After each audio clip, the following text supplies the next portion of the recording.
கிறிஸ்து இயேசுவுக்குள் எனக்கு மிகவும் அன்பானவர்களே, இந்த நாளிலும் உங்களை வாழ்த்துவதில் மிக மகிழ்ச்சி அடைகிறேன். நேற்றைய தினத்தில் அடிமேல் அடி வைத்து என்ற அன்பு தாயார் பாடின பாடலை பதிவேற்றம் செய்திருந்தேன். மகாராஷ்டிரா பகுதியிலிருந்து 72 வயதான ஒரு தாயார் எனக்கு அலைபேசியில் அழைத்து சிறு வயதில் நான் கற்றுக்கொண்ட பாடலை நினைவுபடுத்தினதற்காக நன்றி சொன்னார்கள்.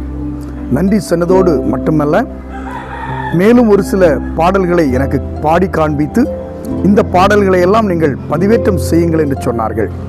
உண்மையாகவே நான் அன்பு தாயாரை வாழ்த்துகின்றேன். குறிப்பாக மகாராஷ்டிரா பகுதியிலிருந்து அழைத்த அன்பு தாயாரையும் நான் பாராட்டுகின்றேன். ஒரு நாட்களிலே அவர்கள் சொன்ன பாடல்களையும் நான் பதிவேற்றம் செய்வேன். அநேகர் வாழ்த்து தெரிவித்திருந்தார்கள். ஒவ்வொருவருக்கும் நன்றியை தெரிவித்துக் கொள்கிறேன். இன்றைய தினம் இன்னொரு பாடலை உங்களுக்காக நான் பதிவேற்றம் செய்கிறேன். கவனமாய் கற்றுக்கொண்டு உங்கள் பிள்ளைகளுக்கு கற்றுக் கொடுங்கள். ஆண்டவர் உங்களை ஆசீர்வதிப்பாராக. ஆமென்.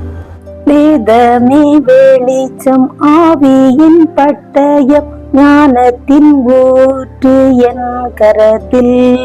பாரதமே பார்த்திடாயோ, பாதைக்கு வெளிச்சம் காட்டுது பார். பாராயோ வாராயோ கேளாயோ,